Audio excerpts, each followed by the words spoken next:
Olá! Bom dia! Bom dia a todos, graça e paz. Hoje o nosso estudo vai ser sobre 3 lições contra a frustração. Nós sabemos que é um desafio lidar com a frustração desde criança. Você pega um bebê, se você não der aquilo que ele quer, ele vai chorar, ele vai fazer pirraça.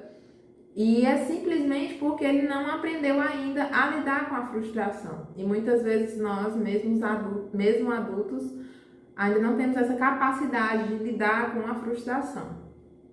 E assim, a frustração, ela é um sentimento, né, de quando a gente tenta fazer alguma coisa e a gente não consegue.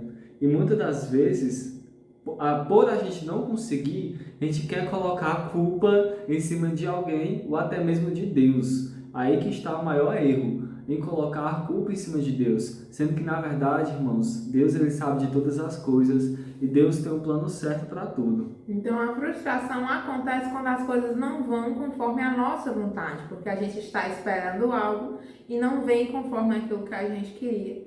Justamente por causa disso, quando nós nos sentimos frustrados, geralmente nós nos sentimos injustiçados. Então, a frustração, ela é fruto da altivez.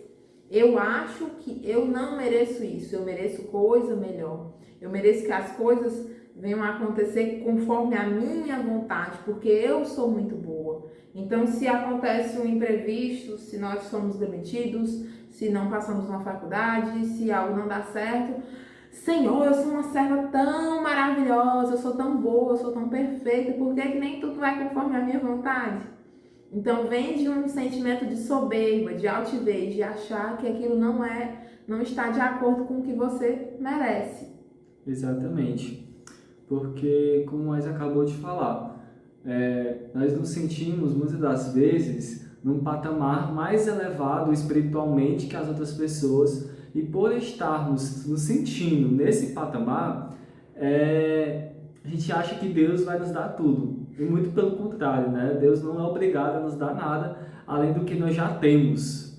Já é muita coisa. E já devemos sim agradecer por tudo que nós temos. E o que a gente ainda não conseguiu, tem um tempo certo para isso acontecer. Isso não é segundo a nossa vontade. Temos sempre que lembrar que é a vontade de Deus. E nem tudo aquilo que nós queremos é aquilo que nós precisamos. Existem coisas que nós precisamos sim lutar e batalhar para conseguir, também de acordo com os nossos esforços, precisamos nos esforçar para também conseguir as coisas aqui na Terra, mas nem tudo está no nosso poder e nós devemos aprender a lidar com isso, que nem tudo é conforme a nossa vontade. E foi justamente isso, nessa frustração grande, injustiça que Jonas sentiu. E vamos ler Jonas capítulo 4, versículo 1. E disse assim: por causa disso, Jonas ficou com raiva e muito aborrecido. Amém. Por que ele ficou com raiva e aborrecido? Tudo começou porque Deus deu uma ordem a Jonas de ir para uma determinada cidade, que já estava ali com um propósito de morte pela desobediência, e Jonas deveria ir para lá pregar a palavra de Deus. E Jonas não quis, porque aquela cidade não merecia. Aquela cidade não era boa o suficiente para receber o perdão de Deus. Então ele desobedeceu. Mas Deus disse: não, você não quer ir, mas você vai do mesmo jeito. E obrigou Jonas a ir. E ele foi. E o povo se arrependeu e Deus teve misericórdia dele. Então, qual foi a principal frustração e indignação de Jonas? É que Deus tinha feito o absurdo de salvar, o absurdo com Jonas, que era tão bom, servo de Deus. Deus salvou o povo e não destruiu mais aquela cidade. Então, para Jonas, isso foi o fim do mundo. Então, interessante que Jonas ele sabia que Deus era bondoso, misericordioso, sabia que Deus ia fazer, ia salvar aquele povo, mas Jonas ficou irritado e ficou com raiva, né, como diz aqui o versículo, aborrecido, porque Deus tinha usado ele, não é verdade? E aí, o que foi que aconteceu? Deus salvou aquele povo. Jonas disse que desejou morrer. Tira a minha vida, melhor é morrer do que passar por isso, que isso é um absurdo. e achou o fim do mundo. Ele assim matou o homem. E aí ele esperou perto da cidade, fora da cidade, se afastou um pouquinho para ver se Deus realmente não ia destruir, porque aquela cidade merecia morrer. E aí ele ficou ali observando no meio do sol e Deus fez nascer uma aboboreira, que é um pé de abóbora, para dar sombra para Jonas. Olha que Deus bondoso. E quando foi no outro dia, Deus mandou uma praga para matar aquele pé de abóbora. E Jonas achou o fim do mundo. A passagem aqui no versículo 4 no capítulo 4 mais para frente, diz que Jonas desejou com toda a sua alma morrer. E disse, melhor é morrer do que passar por esse absurdo. O Senhor matou o pé de abóbora que ele mesmo fez. Então, assim, o que eu quero dizer com essa situação? A gente ri porque é muito drama, mas muitas vezes a gente passa por isso e eu acho que Deus fica olhando e faz a mesma pergunta que Deus fez a Jonas. Você acha mesmo razoável essa sua frustração, essa tamanha raiva, essa tamanha indignação? Então, o questionamento que eu quero fazer pra gente, pra nós dois e também pra você que está aí assistindo. Será que as nossas frustrações têm fundamento? Porque às vezes é justo que muitas vezes nós fiquemos chateados com algumas situações, mas a gente que dá, nós determinamos a proporção que essa frustração vai ter sobre nós, o poder que aquilo vai ter sobre nós. Jonas disse que queria morrer por causa de coisas tão pequenas, coisas que não afetavam ele, não foi nenhuma ofensa, não foi de acordo com aquilo que ele queria. E ele faltou morrer por causa disso. Então, não devemos fazer tempestade em copo d'água. Não devemos dar uma proporção exacerbada para uma coisa tão pequena.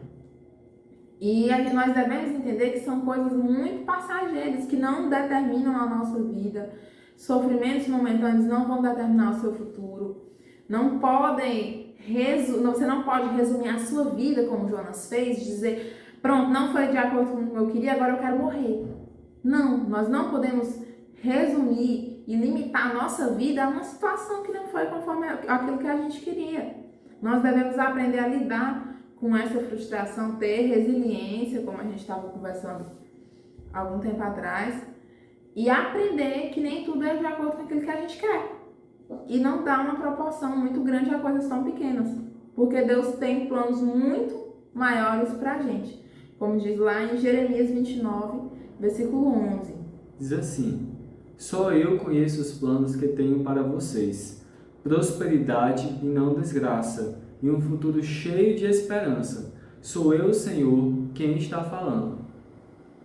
Então, aqui o Senhor diz bem claro que os planos dele para a gente são muito maiores. Nós não devemos... Eu sei que existem frustrações que nos abalam, que nos machucam, que nos ferem, ofensas, mas nós não podemos limitar a nossa vida espiritual, a nossa comunhão com os nossos irmãos, a nossa vida profissional, a nossa vida acadêmica, a nossa vida a coisas pequenas, porque Deus tem planos muito maiores para nós.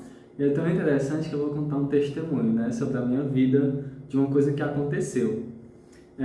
Deus, ele tem planos, né, para a nossa vida. E às vezes a gente fica frustrado porque algo não dá certo, mas sempre temos que lembrar que Deus tem um propósito para tudo. Quando eu cheguei a vir morar aqui em Sobral, antes de vir morar para cá, abri uma seleção para a escola da prefeitura.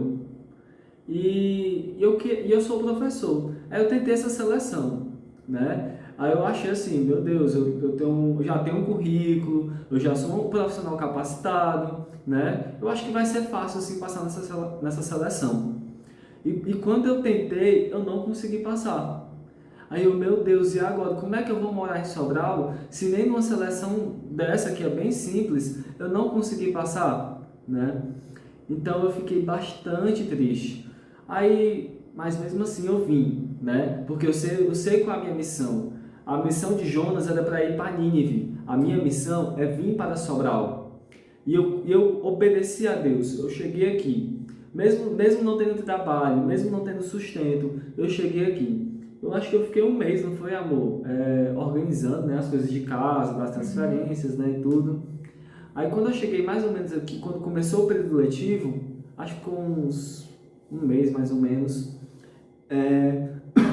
abriu seleção para uma escola. Aí eu peguei e fiz. Aí foi tão interessante que eu passei. Uma escola né? do estado. Numa escola do estado, exato. E aí eu trabalhando nessa escola, né? Fiquei um bom tempo lá. Aí eu me perguntei a Deus, por que será que o Senhor não deixou eu passar para a escola da prefeitura? Aí foi depois que eu descobri uma notícia, que os professores da prefeitura tinham sido desempregados durante a pandemia. Por causa da pandemia. Ele chegou e pouco tempo depois que ele chegou, poucos meses, acho que uns 2 meses depois, 3 meses, entrou o lockdown. E todos os professores foram demitidos da prefeitura. Os temporários, que não eram concursados. Então, se ele tivesse passado para a escola da prefeitura, que na verdade não era nem a escola, o que ele tentou primeiro foi um planetário, foi trabalhar no planetário, que era o sonho dele de princesa, aconteceria consequências depois. Então, existem coisas que nós não conseguimos conquistar.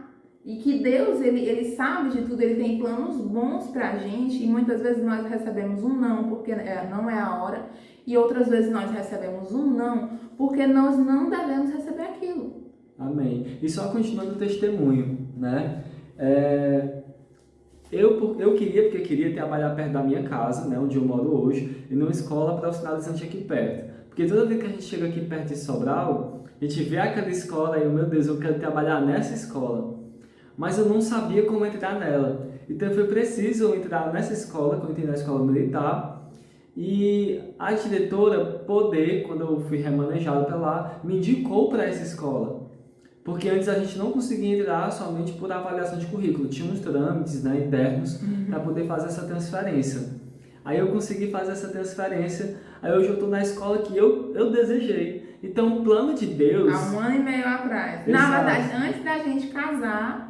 Quando ele vinha, porque ele era de Fortaleza, quando ele vinha para Sobral, ele já desejava trabalhar naquela escola. Exato. Então, os planos de Deus, no começo é claro que eu fiquei um pouco frustrado, isso é fato, mas eu não desisti. Eu entreguei na mão de Deus e disse: Deus, que seja feita a tua vontade.